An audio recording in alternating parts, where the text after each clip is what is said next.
Queridos irmãos, sejam todos muito bem-vindos, uma boa noite a todos. Vamos iniciar o nosso Evangelho no Lar da família Cels, nesta terça-feira. Abrindo agora com a nossa oração, peço a todos que se interiorizem, harmonizem o pensamento, vamos todos sintonizar com a espiritualidade maior, para nos mantermos em pensamentos elevados, e agradecer ao Pai, nosso Criador, pelo dia de hoje, pela saúde que dispomos, pela felicidade de uma família alegre, de uma família unida, pela imensa felicidade de termos um corpo perfeito, de termos um raciocínio perfeito, de podermos enxergar com os olhos físicos e ouvir com os ouvidos físicos, que isso nos facilita muito a nossa vida, a nossa estada aqui na Terra e nos permite sermos melhores, praticarmos mais o bem, pois temos todas as ferramentas que necessitamos. Compreendendo isso junto ao Criador, abrimos nosso coração para as bênçãos que vamos receber através dessa união, desse estudo de hoje, da espiritualidade que vai nos fortalecer em nome do Criador, para que usemos esses nossos potenciais, essas bênçãos, essas nossas ferramentas de trabalho, que é o nosso corpo físico, a nossa inteligência, o nosso pensamento e principalmente as emoções que trabalhamos dentro de nós, para cada vez estarmos mais perto do Criador, mais perto do caminho que Jesus prescreveu para nós seguirmos. Que assim seja.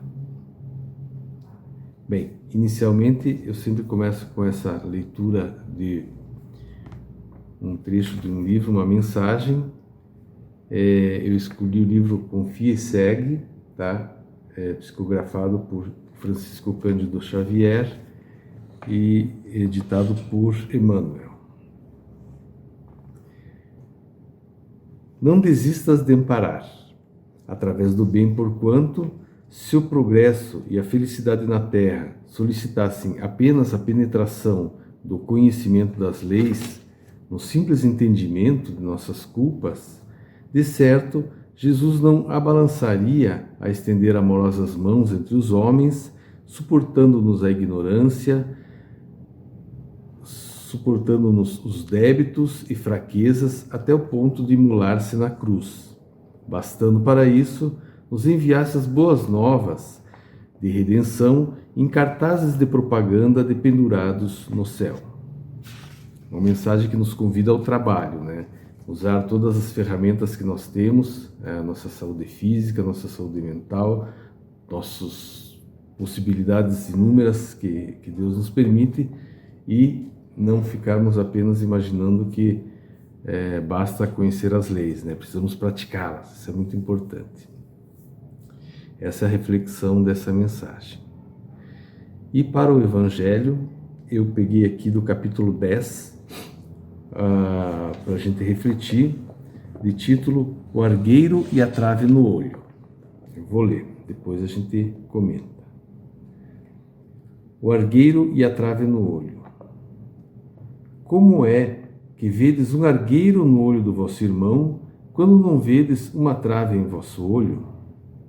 Ou, como é que dizeis ao vosso irmão, deixe-me tirar um argueiro do teu olho? Vós, que tendes no vosso olho uma trave? Hipócritas, tirai primeiro a trave do vosso olho, e depois então, vede como podereis ajudar a tirar o argueiro do olho do vosso irmão. Está em Mateus, capítulo 7, versículos de 3 a 5. Bem, como reflexão desse trecho, né, eu gosto de comentar aqui que esse argueiro, eu não sabia, eu até procurei para me informar, o argueiro significa um cisco, né? Então, a gente vê um cisco no olho do irmão e não vê uma trave no nosso olho. Ou seja, Jesus usa uma proporção bem grande para a gente perceber, para a gente realmente observar que é muito importante essa colocação do Mestre Jesus. Ou seja, eu ver um cisco e comparar com uma trave que eu trago no meu olho, né? Eu entendo aqui que Jesus nos coloca principalmente a necessidade da nossa autoavaliação. E essa necessidade da autoavaliação vai nos levar ao nosso trabalho de reforma íntima. Vejam bem, somente a gente se autoanalisando, a gente começa a ficar mais complacente, começa a ficar mais tolerante, compreender mais o nosso irmão, porque nós somos dotados de inúmeras deficiências, né, de inúmeras dificuldades, de inúmeros vícios, enfim, todos nós estamos no mesmo nível, uns mais acima, outros mais abaixo, mas todos nós somos portadores dessas deficiências, né, das traves que estão nos nossos olhos.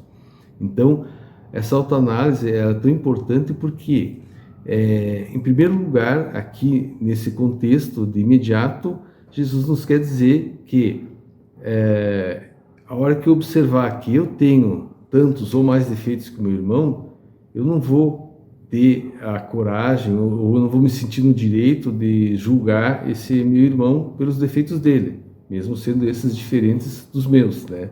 E o que é comum é a gente ser complacente só consigo mesmo, achar que o meu erro é alguma coisa mais comum. Agora, o dele não. O dele, como eu não tenho o mesmo defeito, a mesma deficiência que ele, então o dele é um defeito muito maior, é passível de crítica, de julgamento da minha parte, né?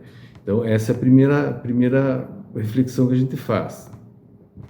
Mas, vejam bem, que seguindo esse procedimento de eu começar a me autoanalisar com isenção e realmente observar meus defeitos, e daí ter menos preocupação com os erros alheios, com os defeitos alheios, eu vou acabar sentindo a necessidade de corrigir, porque quando a gente encontra uma casa desarrumada, a gente sente a necessidade de arrumar, né? Quando a gente encontra um problema à nossa frente, uma pedra no nosso caminho, a gente sente a necessidade de retirar ela.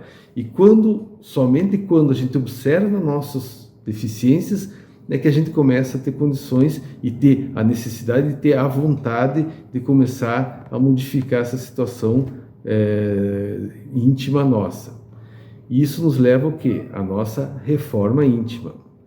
Então isso vai nos dar a necessidade de começar a refletir e principalmente a praticar a nossa reforma íntima, trabalhar nossas deficiências, né?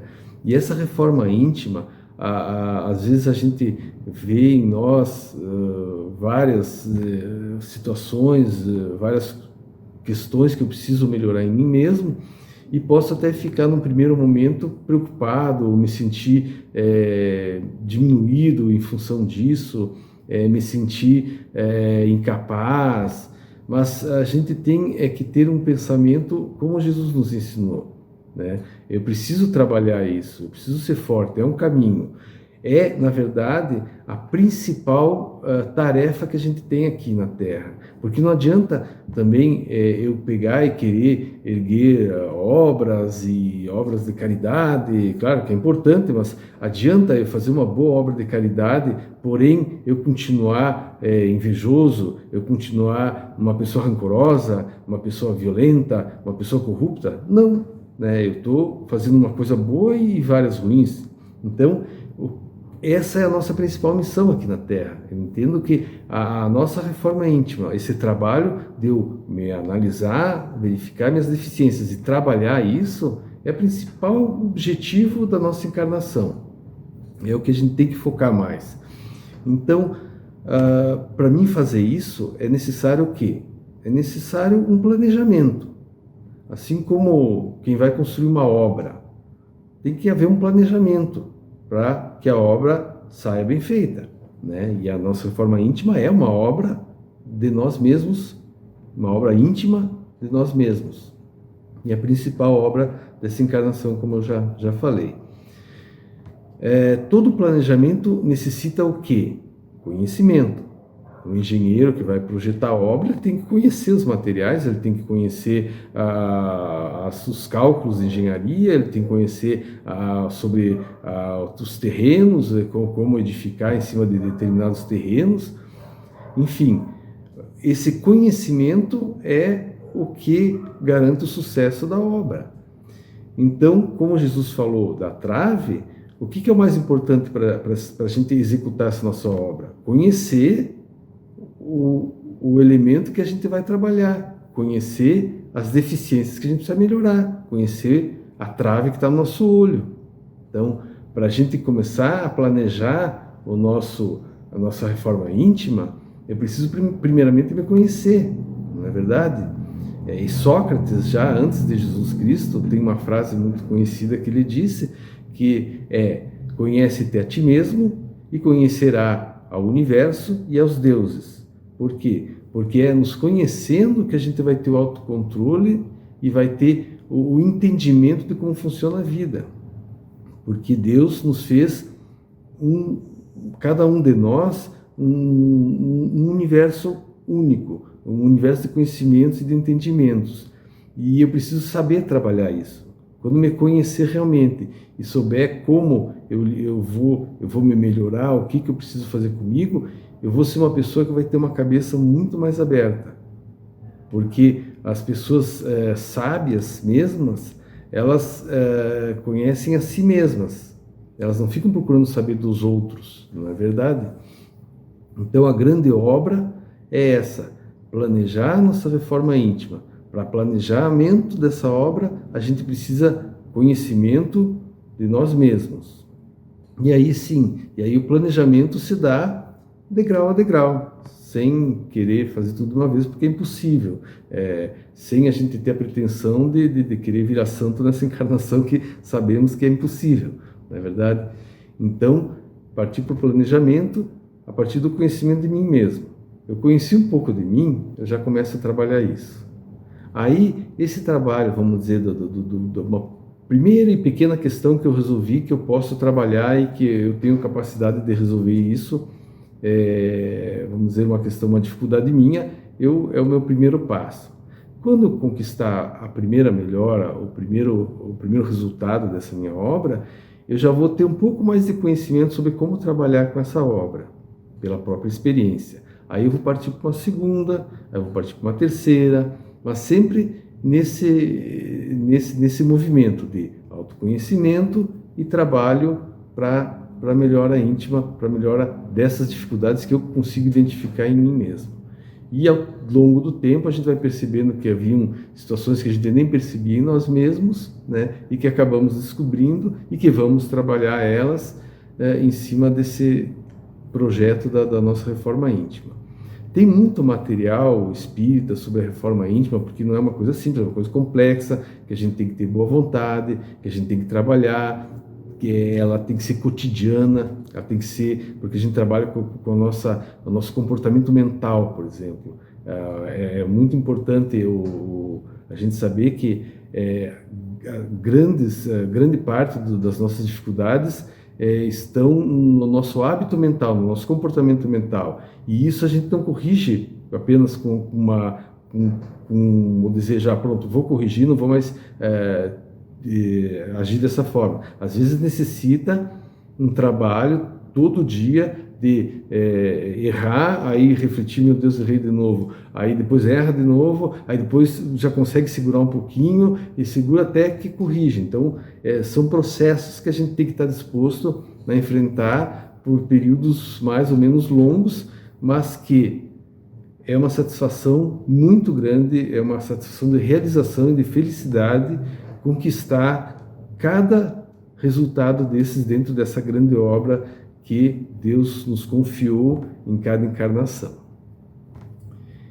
Então, irmãos, seria essa reflexão que eu queria fazer com vocês. Esse assunto é muito complexo, é muito interessante. A gente deve buscar esse material espírita sobre reforma íntima, de grandes autores que tem no Espiritismo, e se municiar de técnicas, de informações, de entendimentos e cada um de nós colocar isso dentro da sua forma de ver, dentro das suas possibilidades, dentro do seu entendimento a serviço da reforma íntima de cada um de nós. Então, irmãos, eu vou agora pedir a todos para a gente fazer o encerramento com a nossa oração, sendo que todos vamos novamente nos interiorizar, fechar os olhos e agradecer ao nosso Pai Criador, que além do dia de hoje, cheio de possibilidades, nos deu um momento de união, uma união com irmãos que pensam como nós, que leem os mesmos livros como nós, um Evangelho do Lar que somos acompanhados agora pela espiritualidade maior a nos intuir, a nos motivar e a nos incentivar na prática do bem, na prática do desenvolvimento pessoal e a nos motivar nessa caminhada que cada um de nós segue e que, apesar das dificuldades que temos, sabemos que fazem parte do nosso aprendizado, que fazem parte do nosso fortalecimento e que o caminho que seguimos é o caminho que Jesus nos deixou, é o único e é o melhor caminho para todos nós. Que assim seja. Agradeço a participação de todos vocês e desejo uma noite de muita paz, tranquilidade e união em suas famílias.